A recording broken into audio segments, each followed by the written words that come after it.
Bishop Malone made headlines earlier this year when he announced plans to sell his mansion on Oakland Place to help pay for sex abuse settlements.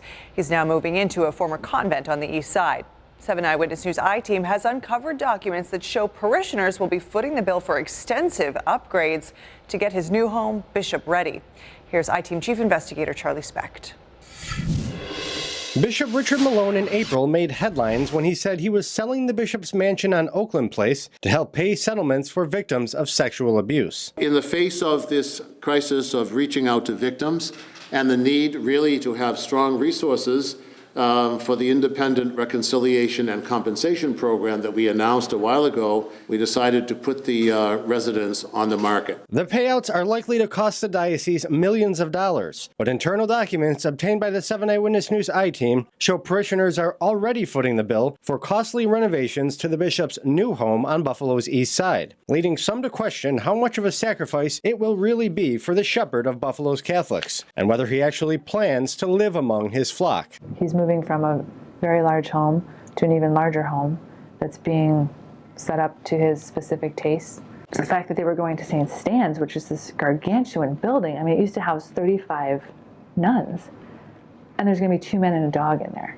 Siobhan O'Connor is the bishop's former secretary. She's referring to the more than $200,000 the diocese is spending on renovations to the old convent at St. Stanislaus Parish, where the bishop will live with one other priest. This budget document obtained by the I-Team shows the bishop approved more than $200,000 to be spent on his new home, including a $46,000 bill for a garage addition and parking spot for staff, even though a large publicly accessible parking lot sits right in front of the complex. $32,000 to install air conditioning, and another $30,000 to landscape the yard. $22,000 for ramp access, so elderly donors and other guests have handicap access. $31,000 for paint, plaster, and electrical work, and $7,000 to install Wi-Fi. It was strange because, I mean, when you talk about making a home your own, you're talking about a normal home. This is a huge building. You can't personalize every aspect of it. Those costs don't include the expense of installing new hardwood floors in the bishop's living quarters,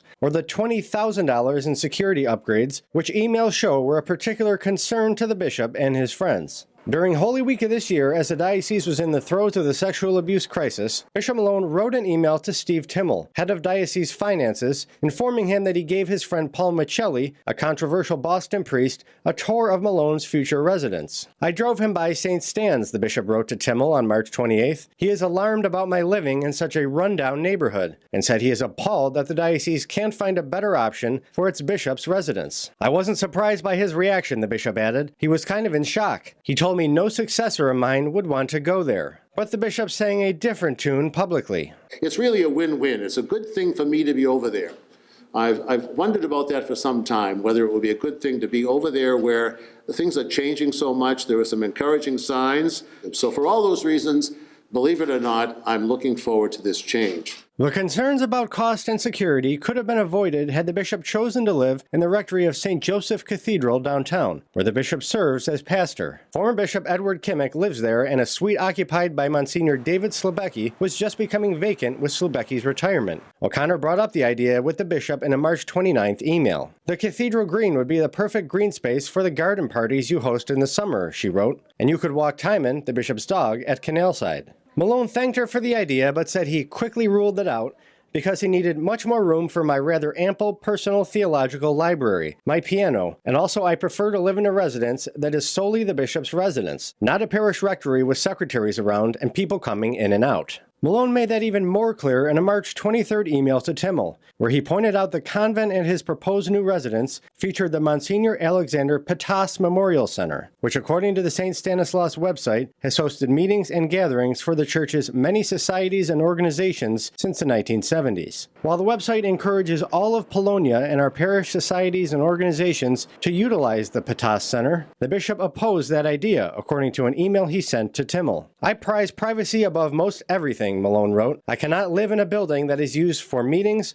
or for anything other than my residence." I also saw a large sign that said chapel. I wonder if the parish uses that for daily mass in the winter. If any of this is true, the bishop wrote, this option is off the table. But the public would soon get a peek inside that chapel after all. It's where the bishop staged a news conference in August to say he would not resign as bishop.